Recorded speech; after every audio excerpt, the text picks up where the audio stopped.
good, YouTube, man? We back with another reaction video. We about to react to what legends think of Larry Bird, the brutal truth, man. So all my Larry Bird fans, tap in.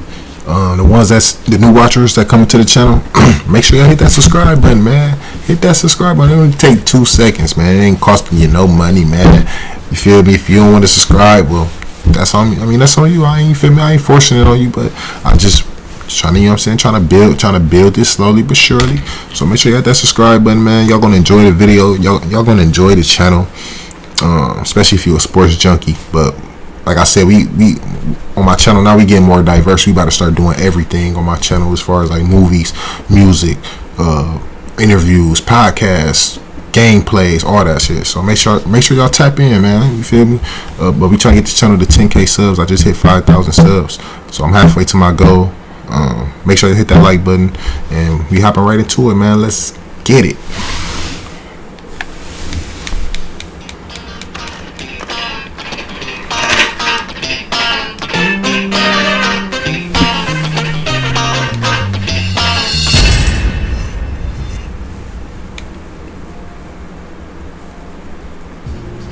Hey folks, how's it going? Welcome back to my show. I'm Sean David. Let's talk some old school NBA. In today's episode, we're gonna take a look at get my blood real quick. Giving their honest opinion on how they feel about Larry Bird. And I try to mix it up a little bit so we will have former teammates and of course former opponents. But before we get to that, I want to give a quick shout out to my Patreons. Thanks a lot, you guys, for supporting the show. It's really appreciated. And I would say enough of that. Let's dive right into today's episode.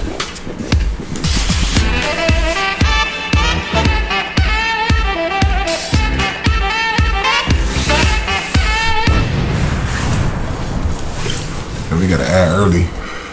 We gotta add early in this motherfucker. Right back to it though. So the first player that I want to start with is actually not only an opponent, but also a guy that played for Larry Bird. Of course, I'm talking about Reggie Miller, Killer Miller, who had some incredible battles with Larry Bird. Now let's have a listen what Reggie Miller thinks about Larry Bird. By the way, Bird turned 60. Isn't that amazing? That's great. Bird's gotten old. Well, Father Time will eventually catch all of us, but it's hard to think.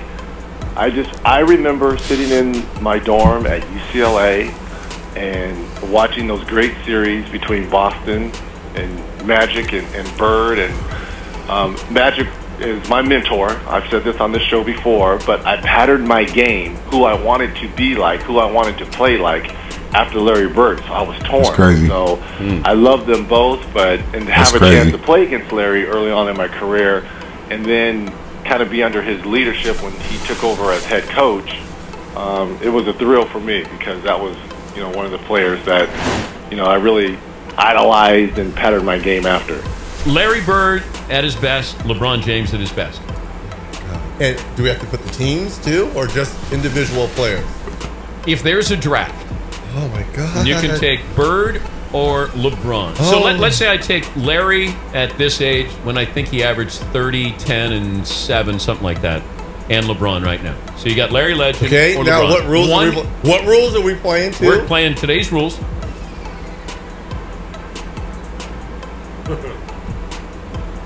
Oh, I gotta go with Larry Joe. Larry Joe. Gotta go with Larry Joe. And the following clip is actually he said he's taking Larry Joe over Brown. Charles Barkley.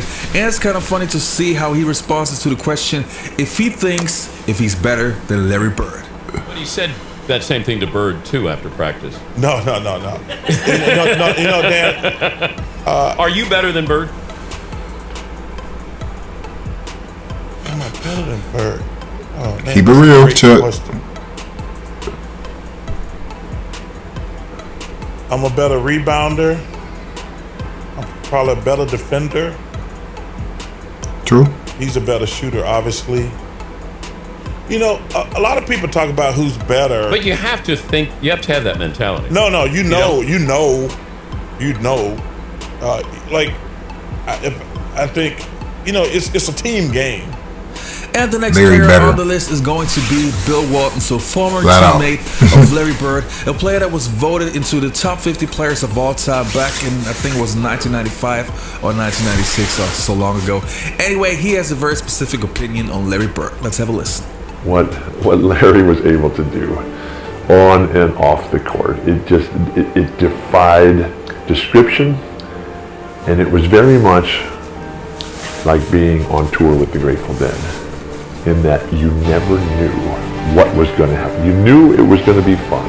You knew it was going to be great. My bad, You knew y'all. I it ain't was gonna tired. be dynamic. I'd be You blow. knew it was going Some to of be my sons be explosive. thinking I'd be tired. But I'll you just be could high never as say, fuck. that's what's going to happen. Well, we came to play. We came to win. It was a really good passing team, a very unselfish team. There just wasn't any doubt in my mind that we were going to win. Well, Steve, what about your thoughts on tonight's matchup? Another lineup change by the coach. He's installed Jerome Kersey in the starting lineup. Well, he's put a tiger in the tank. He feels that Jerome Kersey is going to give him some aggressiveness, particularly against Larry Bird. Jerome Kersey's guarding Larry. I love this I think era, his man. First 8 or 10 points were left-handed, and at that point, McHale was still coming off the bench, and so we score. Larry Yeah, we scores reacted to this his game right here. Point on a left. It's at like 43,000 views, so go check that out.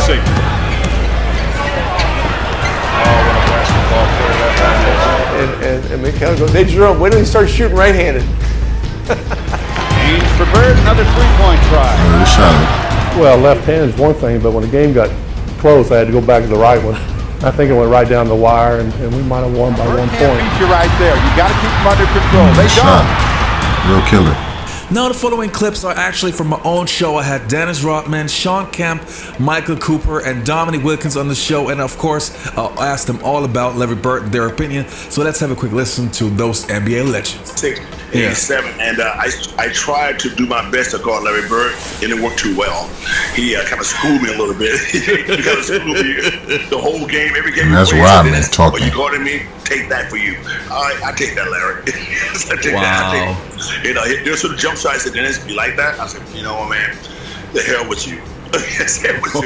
Don't worry about it. Don't worry about it. But after a couple of years under my belt, I said, okay, great. I belong in this league, brother.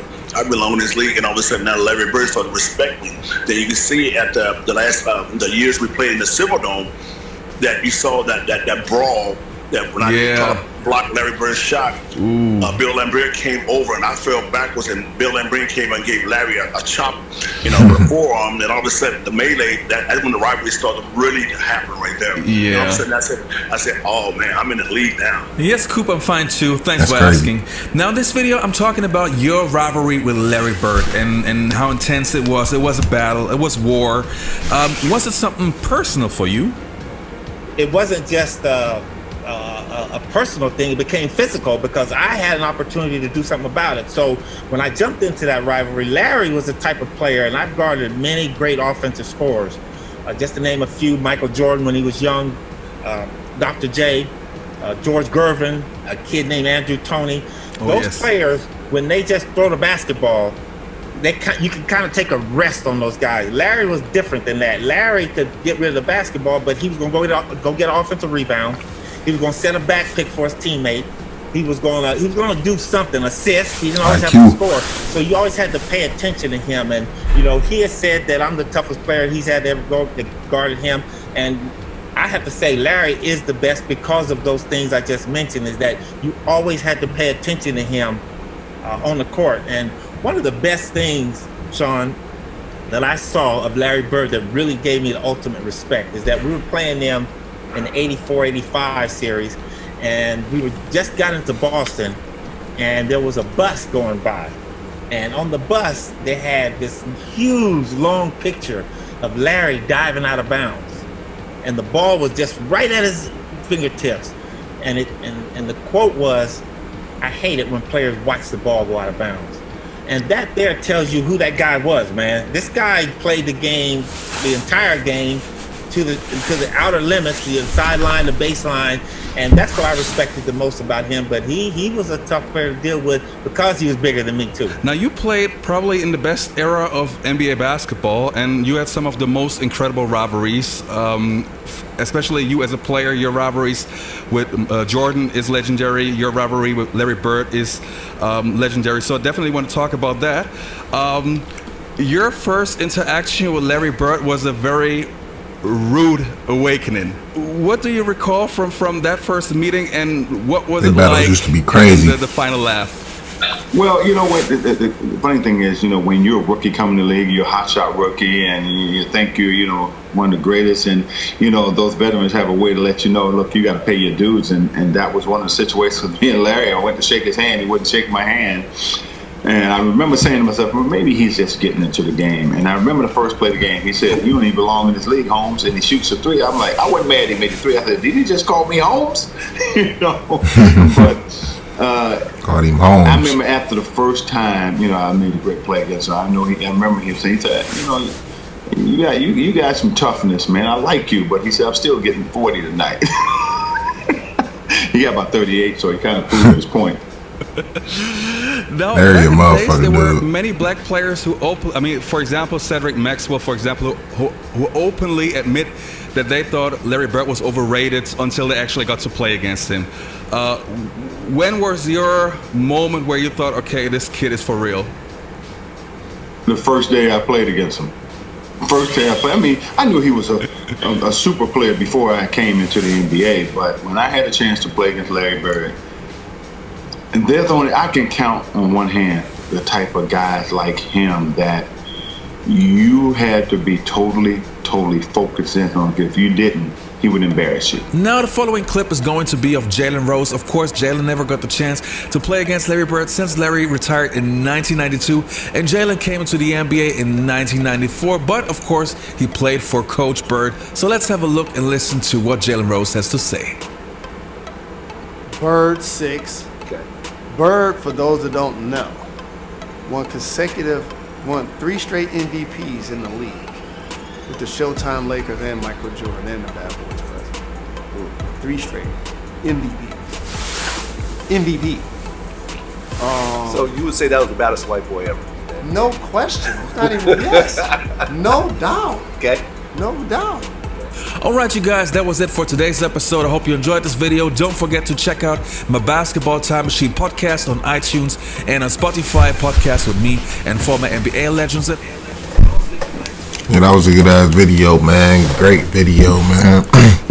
All my Larry Bird fans, tap in. I'm trying to get this channel to 10K subs, man. I ain't gonna talk your ears off. We about to wrap this video up, man. Y'all stay safe, stay tuned, and we out.